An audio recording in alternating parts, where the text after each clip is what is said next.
Simple. Dumb down the host population that the parasitic technocracy is feeding on. We may not have been able to get fluoride out of the water supply yet, but we can help to get it out of our bodies. I am extremely excited to announce the exclusive InfoWars Life Fluoride Shield formulation, fusing 6 of the best documented ingredients from around the world to help the body remove not just toxic fluoride residues from the body, but a whole host of toxic substances. Let's take a stand against the globalists by blocking their poisons with Fluoride Shield. I use Fluoride Shield every day. Secure your Fluoride Shield and other pioneering formulations at InfoWarsLife.com today. Let's start cleansing our bodies now and support the InfoWar at the same time. That's InfoWarsLife.com. Alex Jones here to tell you about how you can help spread liberty worldwide while also enjoying what I have found to be the best tasting 100% organic coffee on the planet. For more than a decade, my favorite coffee has come from the high mountains of southern Mexico, where the Chiapas farmers grow their unique shade-grown Arabica beans. We have now managed to secure these sought-after beans in a highly customized blend. Discover and try a bag of the Patriot Blend 100% organic coffee at InfoWarsLife.com. This coffee gives you a long, smooth pick-me-up for hours without the headaches and heartburn that so many other coffees give me personally. Hands down, this is my favorite coffee, and it's taken us years to secure connections directly to the Chiapas Mexican farmers. Drop by the site today, order a bag or two, and I don't think you're going to be disappointed. Available in original or with our Immune Support Infusion Blend. You will be supporting a free press, all the while enjoying a truly great-tasting cup of my favorite coffee. Available at InfoWarsLife.com.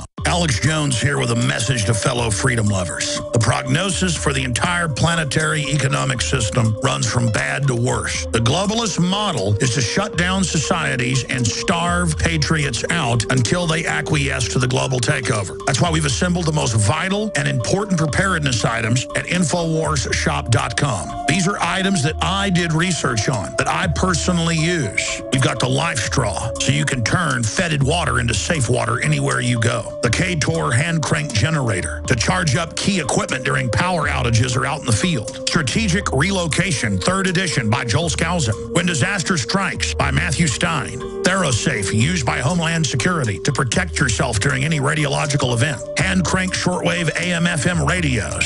Everything that we've researched and found to be the best is available at InfoWarsShop.com, and your purchase makes our InfoWar possible. We're getting prepared. Are you? InfoWarsShop.com.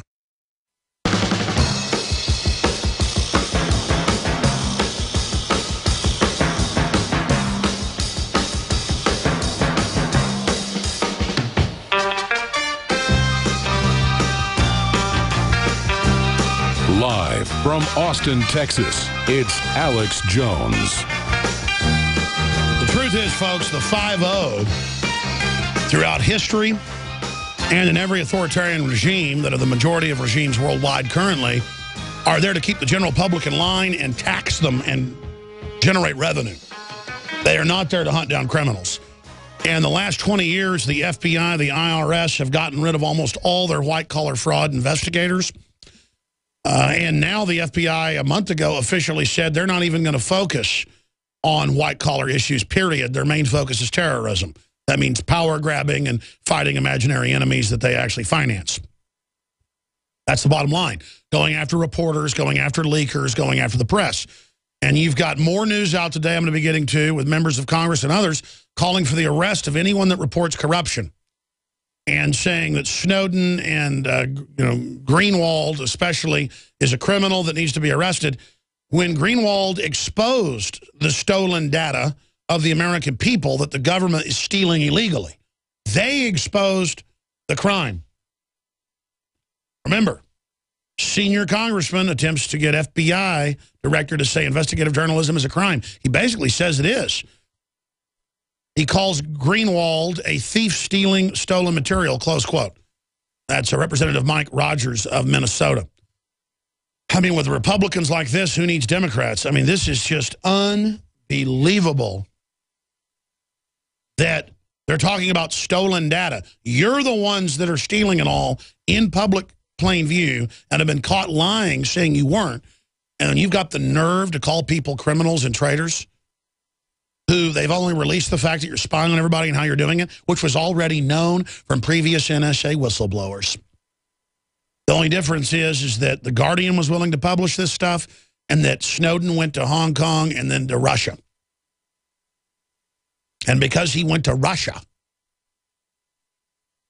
the media tried to spin it and thought they could demonize leakers to try to tie it to Russia and cloak and dagger clandestine garbage. The Russians don't need to know from Snowden what's going on. It's all hardwired into all the internet infrastructure. If I knew all about this by 1997, more than what you've heard from Snowden, exactly what I've told you about the NSA has now been all confirmed. Because I know real NSA whistleblowers, people that would meet me at the rodeo, at the car show, at the book signing, at the video signing. People would meet me show up in the parking lot and give me stuff that was so classified, I didn't even know what I was getting, and I would shred the stuff. And I got death threats over it as well. It's all on record. It's all on record. I told you, it's all for economic espionage. It's to predict the future in mass movements, individual movements. It's wired into everything. It's watching, it's listening, it's collating. It's the smart grid. We told you. We told you everything. The Russians know all this. And then I had James Bamford on in 98 and 2000, the former producer of Nightline, who got all the classified documents, and Wayne Madsen in the late 90s right through to now. I've been interviewing Madsen for 15, 16 years. And what I'm getting at here is I'm not bragging, saying, oh, we covered all this and nobody else did. That's not what I'm doing. I'm saying it's not a secret. It's not a secret. It's not a secret. It's not a secret that our military, since Vietnam at least, ships in the majority of the heroin, the majority of the cocaine. The Nazis took over the heroin trade when they were able to take over Italy and Greece at the time, and other areas there in the Mediterranean, Cyprus. And then when we invaded to take it back from the Nazis, they just took over the criminal networks and the criminal keys. And the argument was if they didn't work with the mafia, they would have sided with the Nazis. But from day one, that's why the CIA uses Italian hitmen so often, is because they're from overseas, they're in a code, they'll never talk, and they don't even know who hired them. They're ordered by their bosses to go kill people. It's the perfect go-between. And then the media uses the ignorance of the public and goes, well, was it Italian hitmen, or was it British hitmen, or was it CIA hitmen? I mean, they say it's the CIA, the Italian mafia, the British jackal. I mean, who was it? It's all the same group. It's organized crime, folks. Grow up. Stop being naive. I have had multiple members of my family who were in the U.S. Army and were officers that were involved in serious stuff. And they didn't even tell me much of it. Just, oh, yeah, you're on target and you're right. I have a great uncle who recently died,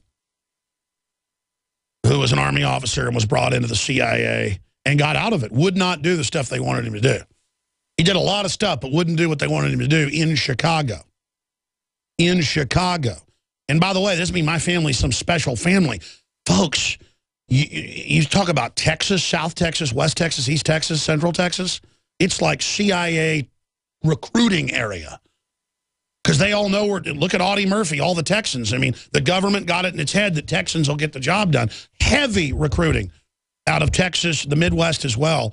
And I mean, let me tell you, it's a giant army of people, folks. Most Army officers that have been in combat and been in multiple decades are not really even Army officers, ladies and gentlemen. They're in the shadow government. And I am so sick of how mindlessly naive the general public is. You need to grow up and you need to wake up, ladies and gentlemen. You want to know how it really is? They make it funny and stylize it, so I didn't like the movie, but the information was actually very accurate, other than the fact that it made it very cartoonish. Two Guns. I saw that a few months ago. And you know who was in the audience when I watched Two Guns? Special Forces, police, and FBI agents. You could tell that's FBI, that's a federal marshal, those guys are military. When the movie ended, I'd walk over and talk to them. They're like, yeah, how do you know that? Oh, give me a break. You all guys all look like what type you are. And they were all there laughing and smiling during it because it was like some revelation of the method It's a Mark Wahlberg, Denzel Washington movie. I'm not going to give the whole movie away, but it's just every element of the government is dealing drugs. Every element, the CIA, the DEA, the FBI, the Marines, the Navy. Because, folks, let me explain something to you. That's how it really works. And it is unbelievable. And guess who runs the whole thing? The State Department. State Department runs the whole show. The CIA, the NSA, the Pentagon, everything. Because State Department's been around the longest. It's got all the tentacles in, all the command points. And the reason I go off into that whole diatribe is this shadow government is now absorbing the economy and has put out directives to ban bake sales and kids selling lemonade and little girls baking cupcakes and telling people that you can't have 8 kids over for a birthday party in your own rural farmhouse. That was in the news Monday. You go, why is this happening? Forbes asked. The Week asked. All these publications go, why is there a war directed by the feds to the states? Because we're in a prison, folks. I don't want to live under a Pentagon and a CIA that wants to ban lemonade stands. I mean, you people are scum, and you know it. And it's not cute like Two Guns, where everybody's out killing each other and everybody's a gangster and has all this money. You are wrecking the country. And I'm sick of it. And I'm sick of the naivete of the police out there to the arrogant level of arresting and beating up and choking paramedics because after 15 minutes on the side of the road, they go, that's it. You pulled us over because we didn't get out of your way when we can't. And then they start choking them. And then they go, well, he assaulted us. We're going to charge him. And the public saw the video, and there was such outrage, they backed off. They were going to put the paramedic in jail and charge them. They were going to charge until there was backlash and a camera, the firefighter. They're going to, I mean, this is crazy land. Crazy land. And the cop says, I got to go around you in Oklahoma, and then pulls them over for 15 minutes if he had to get somewhere so bad. This is all about, I'm a gangster, do what I say. And you've been given this illegitimate power because the country has been taken over, period. You need to wake up to that. You need to understand that, ladies and gentlemen, and stop being so naive. Now, let's go ahead and go back to that CBS News report out of California where the highway patrol officer, public servant, arrest the other public servant, firefighter, for parking on the shoulder out into one lane of a 3-lane highway. And you can see the traffic flying by. It's not stopping traffic. Plus, they're going to stop anyways if you park on the shoulder because everybody wants to rubberneck and look. But plus, you couldn't park the fire truck on the little shoulder. And cops obsess over safety all day, and then they just tell the fire truck, move. It's crazy. Let's go ahead and go to this video. Firefighters say they park at an angle to protect emergency crews, patients, and drivers.